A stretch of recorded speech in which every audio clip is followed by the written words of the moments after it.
Hey guys, I'm Kara, and I really like rom-coms. Hey, I'm Jeron, and I enjoy regular harems too.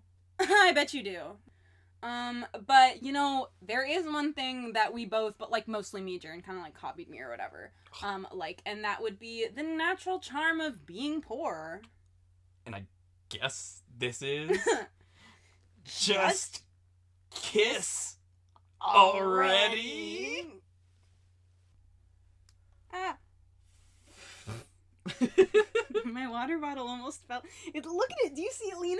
A little bit. He's trying. I used to say waddle bottle. Why? Because I had few teeth as a child. You know? I was, because you remember how there was a period of time where when I led the improv club meetings, I used to sometimes just slip into, ooh voice, but just to kind of, I don't know, sometimes I'd be explaining a game and I'd be like, is everyone ready to play? And people loved it, and I loved it. Oh, yeah. It's the closest I've ever seen a group of people to actually all just standing up and going, oh, kawaii. Oh, man. You know what's not kawaii? Fighting. Yeah! When people who love each other feud, it's the worst. Yeah, honestly, we hate to see it. We only love to see love. It's common sense, really. It's you love and you hate. Exactly. The way it should be. Why isn't everything that easy? Yeah, the crux of this episode revolves around the twins. Mm-hmm. It's a bit of a fake out. They pull a bit on the entire club. Yeah. And so that got me thinking about great bits that we've pulled in the past. Ooh, really quick, I do want to just catch everyone up. If you weren't aware, if you didn't read the title of what you clicked on, we did watch episode 5 of Ouran High School Host Club, and we are here to talk about it. Yes. Yeah. Episode 5, the twins fight. So we're talking about how they're not even actually fighting, they're just pulling a big trick. It's all a ruse. Yeah, and I'm a little bit peeved. I almost said peeved and miffed. I thought you were gonna say pissed. I was gonna say piffed. Magic Dragon up in here. Oh, good for him. So it got me thinking about bits. Yes, and I wanted to ask, what is a good bit that you've pulled on someone? Ooh, now we do love a good bit. For me, what comes to, I think maybe the best, one of the best, one of the most exciting. And it's not even that it was showy, flashy, or big. It was just, as you know, I have a roommate. Mm-hmm. And when we first moved in together, we started this little thing we had going on, which was just when people entered the apartment, they entered our space, and whatever we said was real. Yeah. And we both kind of found out pretty quickly that we were the kind of people that, when someone is starting, a little bit, a little something, mm-hmm. we're the kind of people to immediately hop on, no questions asked. Which meant that when people stepped into our apartment, they learned a lot of things that weren't true. Yeah, I remember this. We get our power by the month as a bulk supply, and we only get that much for the month. And if we use it all up, we run out of power. Which is a really good bit, because it almost sounds like something that would happen but we've never lived in apartments. How are we supposed to know? We'd be like, hey, turn off the lights. You're gonna waste all our power for the month. Yeah, I don't want to shower in the dark. Oh man, just all kinds of little things like that, telling people. That's the one that sticks out the most. But there were other things about maybe it was just how the dishes went in the cabinet, or I don't know. There'd be soy sauce in the fridge. Oh my god, no! What was it? I think I told you that I was gonna make scrambled eggs with chocolate sauce once. Yeah. And Emma was like, "Yeah, Kara has that every morning," and I was like, "It's actually really good." And I was actually making waffles or something. I don't know. I am Boo Boo the fool. I forgot about the chocolate eggs one. I'm such a fool. But yeah, we have a good time. Living a lie. I feel like you guys they don't even just do it once. Because it's we don't all come over at the same time, so it'll happen to Dan, and then they'll tell me yeah, we got Dan so good with this thing about our power, and then later you'll do it to me, and I'll have that moment where I'm like, was it? It's very fun. It's very good. Oh man! How about you? What bits you got? There was one time semi-recently where I went to Winter Park in Orlando with a friend. Mm-hmm. And it's just like a whole bunch of shopping districts. Yes. So her and I walk in, and just like you and your roommate, we very much agree to whatever each other is doing. Yes. We walk into a bridal boutique, the place that sells the dresses. I love this. And I just walk in and I'm like, all right, time to become someone else. And so I go from being like, yeah. And I just walk in and I'm like, excuse me, I know you guys probably only do reservation only, and like we're just walking in. It's just do you have like a business card because no, that's not Jeron. No, it's just like I would like a business card if you have one, please. Oh my god. And then while I'm talking with the person at the desk who's like, oh yeah, I'll grab you one real quick. Yeah. My now fake wife walks over to the right. And she's like, "Oh, babe, look at this one." No communication, no prior setup. So good. And I just kind of dismissively turn around and look at it, and I go, "Your father's never gonna let you wear a dress with an open back." Oh my god. And then they hand us the card, and we like walk away, and it's like that was the most it's ever been. Oh my god, I really want to know, like, that poor worker, like, they probably went back and they're like, oh my god, this couple just walked in, you will not believe what this guy said. Oh, this is so good. It was almost a defense mechanism, because they come in, they see us come in, and we're like, oh, let's look at wedding dresses. That's how I was talking a second before the shift happened. And then we go in, and they're like, oh, excuse me, you can't be here. And I'm like, no, it's all right, please. I'm here with my fiance. I need to find it. Oh my god. I still have the card. Honestly, those are like the best. The ones that what if you kind of just like does something and then you're with a friend who's like, oh yeah. It's only satisfying if there's no prior communication. Yeah. It just has to be an in the moment agreement. It's true. It's very good. So in this episode, yes. We learned a lot about the twins. That's right. So we've kind of been like seeing little peeks at everybody. The most that we've seen is Tamaki's kind of like what kind of person he is. Starting to open up, yeah. But now we kind of got to see a real like look at the twins. Yeah, and this is super interesting. I hope we get more episodes like this, because the kind of idea or selling point of these twins sometimes is their similarity. Like it's the fact that they're kind of the same person. Yeah. And this episode is the first nudge into seeing them both as individuals, and they do it in a super interesting way. They even acknowledged, like, they're like, listen, our selling point is, like, everybody's thought about dating twins.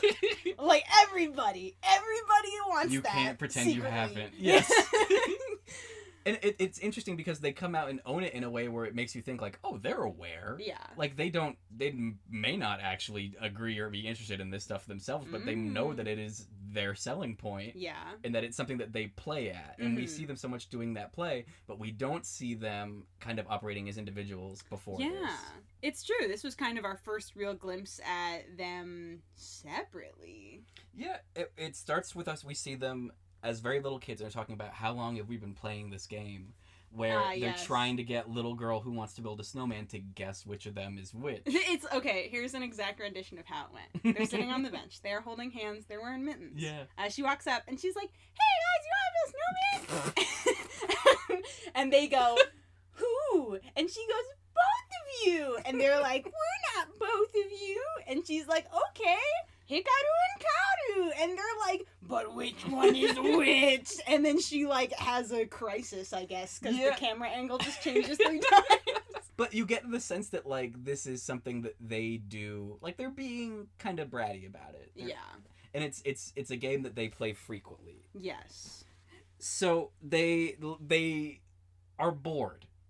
That's a big kind of thing this whole one. Yes. They're just kind of like, we're just bored. Everyone around us is toy for entertainment. The things we do are for funsies and nothing else. And when you're bored, like you do, you change the homepage of your website to just a big picture of your friend's head on another person's body. Because you're bored. Well, you know, Kyoya did mention last time that they're selling stuff. You know, it's just like not. They don't have a lot of good merch, so we might as well. We might as well like make a T-shirt with Haruhi with somebody else's back. Yeah, I do actually want to. So in the anime, as we see, it's like it's a nice little like back shot. But in the manga, we actually get a different image, and I have it, and I am going to show you what this photoshopped image of Haruhi is originally. Are you prepared? No. I agree with that, because this is photoshopped. The arms. There's so much elbow. Literally looks like Mori's body with Haruhi's tiny little head. It's so slender, and then this little blow pop head. Oh my god, it's so jarring. Like, it's so obvious this isn't Haruhi. That's incredible. It's literally like the opposite of when Tamaki was like, I am Haruhi. Oh my god, wait, it kind of is Tamaki as Haruhi, because it's just like tall, lanky, shirtless boy with this adorable little bowl cut. Yeah. So that's a fun thing. Yeah, and then while they're getting chewed out by Tamaki for just, deep faking their classmate, who comes in but an occult boy. Yes, that's right. Everyone, the Dark Magic Club. We meet Nekozawa and his trusty omen friend. Belzenef, which is a biblically demonic name. He's a little cat. Yeah, it's a little cat. And the theming of this show is so great, because even when this character who has no face, who is peeking half through a door, is introduced, we get the title card, and we get black roses to symbolize that he's dark. So good. It's very, so yeah, it's our traditional kind of setup that each episode has had, where we have the beginning episode shenanigans, the funsies, and then we get into whatever the actual plot of the episode is. Yeah. And the actual plot of this episode gets started in, like, a pretty innocuous way. Like, I didn't think it was going to spiral out of control. It goes real fast. So the twins are playing the game, and they have these little caps on so you can't tell which way their hair is parted. That's right. Confession, I still don't know which is which, even with the hair parts. I have to go by voice, because Kara pointed out to me. That's right. That one of them is a little bit higher pitched than the other. Yeah. Life tip. Kaoru. If anyone was wondering. Thank you. I also forgot. Real fans know.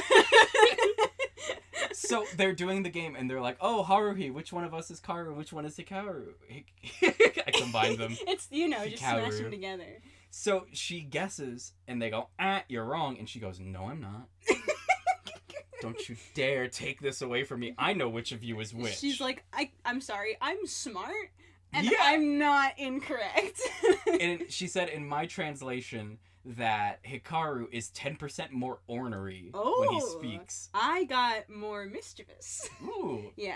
And then this nothing comment that comes out of nowhere changes the camera angle, so they're just feuding with each other. Yeah. They're just like, "Oh, you would say that. Well, at least I don't have a crush on Hikaru." Or, "You shut up." Or, "A crush on Haruhi." Yeah, Hikaru, how dare you have a crush on Hikaru? We all aspire to have crushes on ourselves. Honestly, we should aim for that. It's very important. But yeah, it just, like, it takes a sharp left, which is very soon after they go, "Hey, Haruhi, can we go over your house?" And Haruhi says no.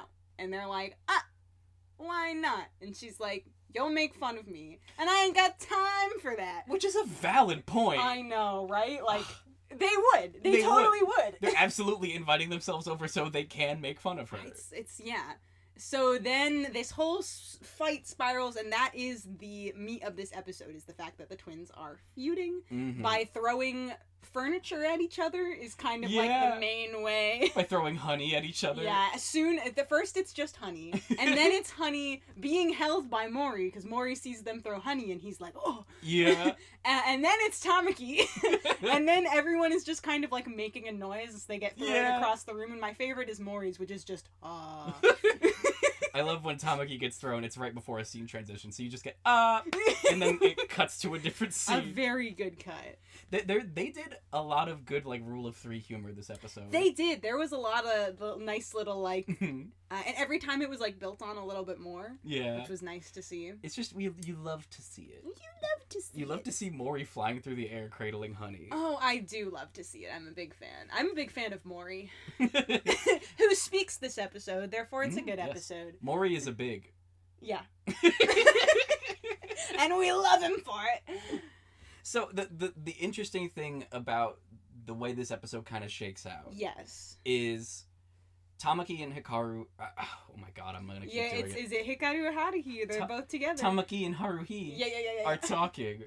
And he's like, yeah, this is the first fight that they had. Like, I've known them since middle school. And they were a little bit more, like, warped than they were now. They're even having, like, a meeting. They're, like, sitting around the table. Because Kyoya is like, this is bad for business. Mm-hmm. And Honey Senpai, too, is just being like, it's really sad. I've never seen them fight like this. Yeah. And it's just, like, a whole thing. And we're kind of getting a little emotional. Like, shit. Yeah, because Haruhi brings up this interesting point. I don't know if she vocalizes it, but she says it in her own head. Where she's like, yeah, if you've never fought with somebody before, you might not know how to, like, end it or how to... Yeah, they don't know how to make up. Exactly. So it's, like, this interesting dimension to it of, like, she basically marks down, she's like, I will intervene if need be. Exactly. And then need be. And so she intervened, and she's like, if you two don't cut this shit out right now, you are never coming to my house. And then it just goes real quiet, and then we just kind of get the... So you're saying if we stop fighting, we can go your house. Man, we would not make it a day. But that's essentially how it happened. So the whole thing is like they were just bored and manipulating people and pulling a bit. Ruse. Which is fantastic. Yeah, it's I think you best articulated it to me earlier by saying it's like you want to be mad, but it's so good that you have to clap. You have to clap and grit your teeth. But at the very, very tail end of this episode, yes, they have pink and blue hair because they That's dyed right, they to dyed their distinguish hair. themselves. And so they're doing the game again, but with the colored hair. So the girls at the host club are like, "Oh, that's you, Hikaru. Hikaru has the pink hair. Yeah, and it makes it so has easy." The blue hair. And then they're like, "You're right." Haruhi, just walking by, goes, "No, you guys changed your hair color." Oh. And then they have this really quiet moment where they're holding hands and they look at each other, and they're like, it used to be just kind of like us versus the world. But we've finally met somebody who's like genuinely broken that down a little bit. And I do want to make note for the real fans who wink wink know that when they're standing together, Kaoru kind of looks over at Hikaru, and then he is the one who's like, huh. So just saying that. That's a secret tool that will help us later. Thank you for highlighting. I have this problem. Yes. I love nothing more in media than when someone is impressive. Oh. When another character is impressed by something that someone's done. Yeah. I'm all about that. So the vibe of the end of this episode, where she's called them out. She's like, yeah, I know which one of you is which. And then we get that, like, second verification, and it gives them pause for them to be like, huh. Impressive. Like, that's the stuff that makes me clap when I'm, like, by myself watching this on my laptop. Yeah. Interestingly enough, it was a little different than the ones we've had in the past because, as we've kind of noticed, our thesis for the host club is this idea of making girls happy, and that was the one thing that was kind of absent from this episode, was that wasn't really... You're right. Yeah. I didn't even kind of clock that. This is like a character-centric episode that doesn't... Yeah. We don't really have our new girl comes in and gets made happy. We don't even have, like, a new character, or we don't even really have... I guess we kind of do with that, like, last shot, but it's less focused on, like, helping somebody out and more kind of, like, just seeing the twins and how they do thing and watching them pull a ruse. Yeah. But also kind of gets... It's interesting because it's, like, this is kind of, like, the big fight trope or, like, the trouble in paradise trope, but it gets subverted by it being a ruse. And then that kind of gets subverted by them being like, huh. Genuine emotional connection. Right. Was not prepared for this. That was a cool, fun double. So yeah, this brings me to, like, one of the things that this is a broad theme to address in a quick show about an anime. I'm pretty sure very recently we just, like, had our emotions real tapped, so Yeah. the theme of identity in this episode and of being seen as part of a group. My closest analog to it is when I was in a long-term relationship. You very much get clocked as a couple. Yeah. And it's like blank and blank are coming to the party, and it's never like blank separate or blank by herself. It's always the couple is coming, or like, Yeah. oh, if you're getting rooms at an Airbnb, well, you gotta give one of them to the couple. Like, it's just kind of assumed, and it's not super negative. But in the context of the twins, it feels like they've kind of internalized it a little bit. Yeah. To the point where, like, they're openly saying, like, yeah, it's always just been us against the world, and we play jokes on people, and people are kind of our toys. Yeah. And I don't think that they mean it in a malicious way. It just kind of feels like a wall that they have up. It's interesting because there's kind of that perspective that they bring to the table that's, like, nobody has ever, like, known us. Like, nobody has ever gotten to know us or listened to us, paid attention to us enough to know that we are two separate people and not a unit. But at the same time, it's very evident that they've been, like, not necessarily letting anybody in. Mm-hmm. So it's kind of like that, yes, obviously, you know, people have regarded them as a unit, but at the same time, like, have you, like, let anyone in long enough for them to get to... Because it's the same, I think, about, like, I have friends who... you're a perfect example. When I first met you, I would confuse you with one of our other friends, because I didn't know you that well, and you guys had the same haircut, and sometimes I'd mix you up. But now I couldn't think for a minute of y'all being similar, just because you're now, like, two separate individuals in my mind who have core differences. It's very interesting. I keep saying that. But the game that they play, the game is not take the 50-50 and guess which one of us is right. They say nobody's ever gotten it right. Yeah. But that's because whichever one you guess, they say, oh, I'm actually the other one. And it takes Haruhi being like, no, you're not. Like, I'm confident enough in knowing which of you is which. Because everyone else accepts it, because they don't know the difference. Because... And it's almost like the proof of you really don't know, because you couldn't even... It's kind of the example of, like, a self-fulfilling prophecy that they've made for themselves. Yeah. Where it's like, nobody will understand us enough to appreciate us as individuals. But at the same time, we're putting people in a situation where they have to call us out. They already have to know about us to be able to learn more about us, which is a difficult spot to put yourself in. Yeah. It's very interesting. You were talking about the kind of relation to a relationship. Ooh, relation to a relationship. That's fun.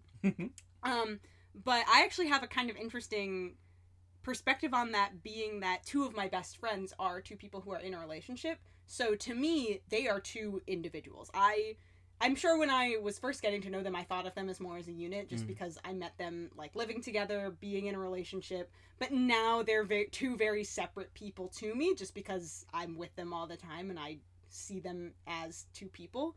But a lot of my friends who are not as close with them as I am still kind of view them as a unit. And it's so weird because it's jarring to me to hear them referred to in that way when I think of them as two separate people. Yeah. It's kind of interesting. Yeah, that's Round and Laura, love you. Anyway. Very good.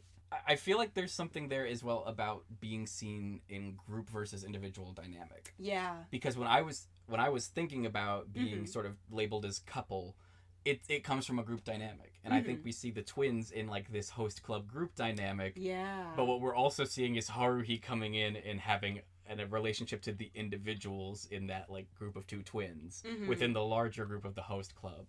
So it's a lot. It's bridging the gap in a way. And like, we're gonna get more episodes about the twins. Like, they're not opening this up just to leave it. Like, they're like, and that's it. I feel like what I would love, my want for this show is that by the end of the season, I go back and rewatch and I go, oh, that's such a Hikaru thing to do. Like, yeah, that's true. That is a kind of fun thing about watching back. Just because, like, I've watched this before, obviously, but I've also read the manga, so like I have a lot of context to draw from for the two of them, and it definitely is like you can see the difference. Yeah, we've said before, the great thing about this show, there's a lot. There's actually, I'm gonna list a few. Subverting the tropes. Like, every episode I go in and I'm like, oh, I'm sure this is what they're doing, and I never learn my lesson, and I'm always wrong. It's always different. And I'm always happy to be wrong, because what they're doing is they're showing you people are not tropes, people are multifaceted, people are individuals. Look at you using multifaceted. I know, I'm stealing it. I'm stealing it. It's mine. Hey, no, wait, hold on. We can share. Officer. People are multifaceted, and that's a cool thing. Yes. I do love being reminded, because sometimes we take for granted the way that we see people is the way that they are. And I like having gentle reminders in media that tell me, like, you know, you're seeing people through a small window, and they can be more than you think they are. You know who's not like that, though? Who? Fucking Eric. So there was the huge fight this episode. Okay. Really triggered some memories in me. Okay, yes. Of like, what I was like, oh, I'm a super peaceful. I've never been Have mad. I even had big feuds with anybody? I've never had beef with people. And then I remembered fucking Eric. Yeah. So when I was a kid, I used to volunteer at public library as a way to make friends and also get volunteer hours for scholarship stuff. Yeah. And there was like a Yu-Gi-Oh community Yeah. situation in the library club. Yeah. So I was like, oh, I will make friends playing the card game that I watched when I was a child. Of course. So I would pal around with them, and one of the people who was old enough to drive on the weekends, he would drive me and fucking Eric up to the local game store, and we would play, and we were never good, and we never won, and blah, blah, blah. Yeah. And one time, we were about to enter a tournament as a team, because that's something that you can do, and... I did not know any of this. It's a little... I don't talk about it. So, Eric was like, oh, they won't let me play if I don't have sleeves. And sleeves are like plastic that you put your cards in to protect. Okay. I know a little. My freshman year of college, the boys' side of my dorm really liked Yu-Gi-Oh! And one time, one of the guys' arm was broken, and I held his cards for him. Very good. And he told me what to play. It was great. I love that. Yeah. So Eric was like, oh, man, Jeron, give me $5. I'm good for it. I'll pay you back. Trust me. Yeah. And I said, okay, teammate, new friend. Yeah. We're in this together. Yeah, we are. I don't want you to get disqualified. Establishing trust is important in a Yes, team. it really is. So I gave him $5, and then next time I see him next week at the library for volunteering stuff, I'm like, hey, Eric, do you have that $5? And he says, no.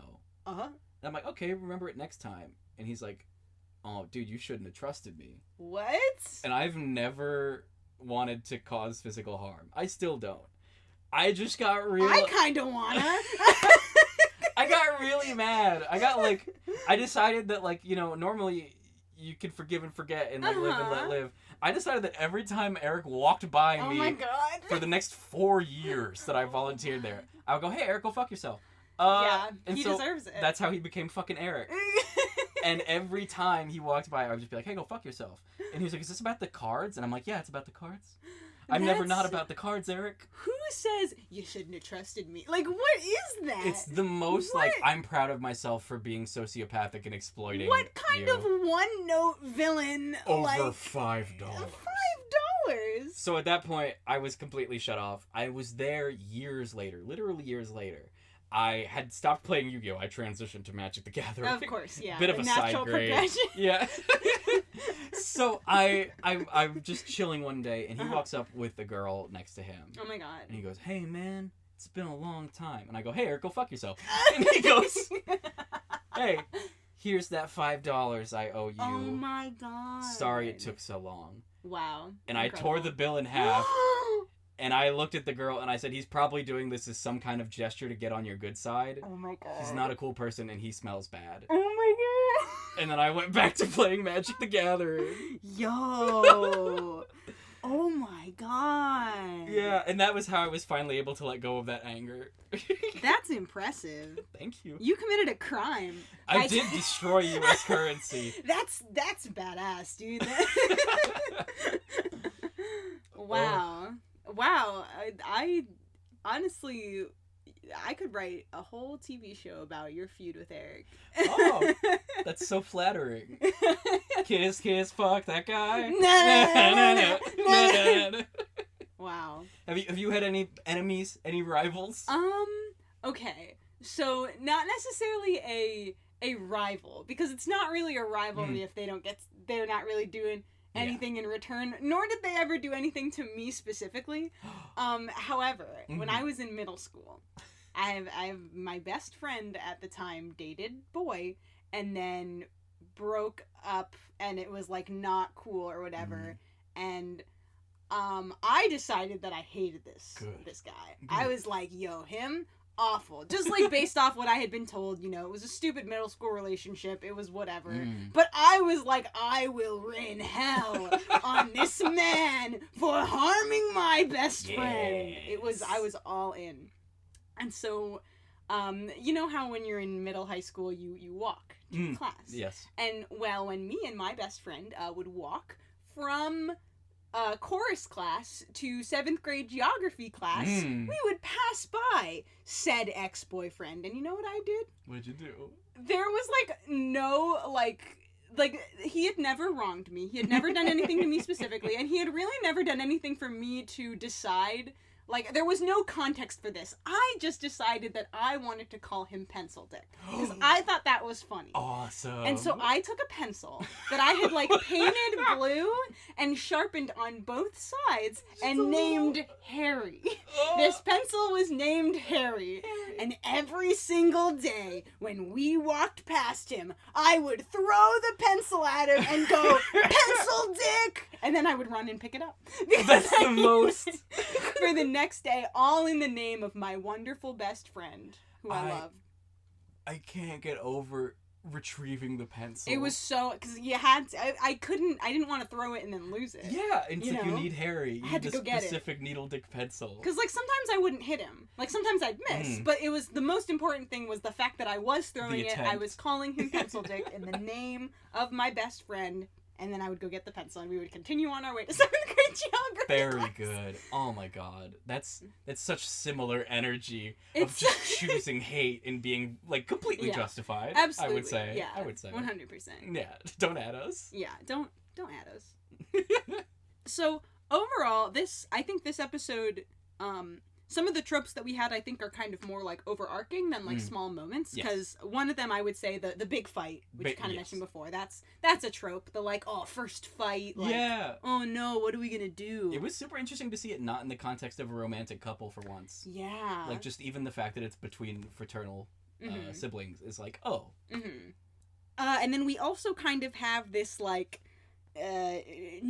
nobody understands me. But you. Yeah. This is. I think this is very romantic. You might have noticed if you listen to this show. There are just some times maybe where I get a little romantic about it. Romantic. If there was a place to be romantic, it is right here at Just Kiss on It. This is a trope that I'm super guilty of. Oh yeah, this is a little guilty pleasure trope. I kind of love it. Especially it's just when it's when you feel understood by somebody, even if there's no romantic intention there before, it just makes you go, oh. That's true. Oh. This is a good point. Oh. Oh. Oh. I can't think of any specific moments off the top of my head, but just times where somebody was like, oh, yeah, this thing happened and it made me think of you, and I'm like, that's so on brand for me. Or they'll be like, oh, Jeron will probably say this, and then I end up saying it later when they let me know. I knew. That's true. I do. There's a thing that friend groups do where at some point you start to talk about the things that each other do when you are like, oh, I'm gonna be Jeron, and then Great one. and there's something that's a little just touching about just hearing. Yeah. I'm like, oh my god, I do that. Yeah. I do that. Recently, very recently, I left my recent job. And the day was right before my birthday, my last day. Yes. And so, in the past, they've done the thing where they will, get me a cupcake for my birthday. And then one of my supervisors told my boss that it was going to be my birthday before, right after I quit. So they had a birthday cake at my going away party, which was also a surprise on me. Surprise. And I was just kind of like, oh my god. Oh my god. Told my boss it was my birthday. You got me cake. If I liked cake, I would be super happy about this. Honestly, actually, what I just thought of is every single time that I open the door to my house, I say hello in the exact same cadence. And Jeron started to do a thing where every time I open it, he says it at the same time as me. So it just ends up being me opening the door and we go, hello. I say it that way every single time. I love to do it. I do love that. That's such a great example. Oh. But yeah, it's in the episode, it's Haruhi being able to identify the twins and breaking through the game of making them be like, no, you did it wrong. And it's a little more dramatic, you know? I know. But even the last moment of this show feels like the twins being like, oh my god. Oh my god. Bitch. I can feel the feeling of somebody saying something and me being like, oh my god, yeah, same, you know? Oh, that hit me. Yeah. Man, that's good. And that's kind of our tropes for this episode, so. Yeah, it was a. I don't mean to imply anything by this, but this felt like a meaty episode. Ooh. This felt like the show kind of tipping its hand and being like, you thought we were gonna just make girls happy? These boys have inner lives. Renge would agree with you. Who Who also makes a guest appearance this episode. Yeah, Very boy. exciting to know that she's going to be a recurring character. She's heralded by a scene of a motor kicking into gear, which is so great because like you're getting her revved up and she's gonna go on a tangent. She exists to let us know what points in the episode generate the most fanfiction. That's a theory that me and the same friend from like high school and middle school, we had this theory of fanfiction moments in media where he and I, when we watched like a movie or something, we would be like, oh, that moment right there where those two characters are looking in each other's eyes, like 20 different 20 different fanfictions were generated from that moment alone. That's a fanfiction Certified fanfiction moment. You know, because they're out there. I could name one off the top of my head. I would say it. When Draco goes, scared Papa. Exactly. That's a certified fanfic moment. Yeah, so that's what Renge's here to let us know. And we love her for it. We do. We love Renge. We're a big fan. We love Renge. We love Mori. I'm starting... best friendship with Kyoya ended. New best friend, Honey. Ooh, yeah. I just... The Honey I is love good. Honey. Right? It Honey looks- is very good. It looks so fun to be carried around by like a giant friend. Yeah, that's true. You make an excellent point. Be cute friend group. Mm. Be the friend who is given snacks. Mm. I guess I have Honey envy. Yeah, that's fair. We all want to be Honey in someone's lives. Aww. Speaking of trips though, so no pool this episode. So Jeron, what do you think is maybe gonna happen next episode? So, I'm using the context clues that I've been given. Yes, of course. My next episode prediction is that it's going to be... I'll double my choice. It'll be either a home visit episode. Oh, okay, yeah. Because we've set that up with this. Yeah.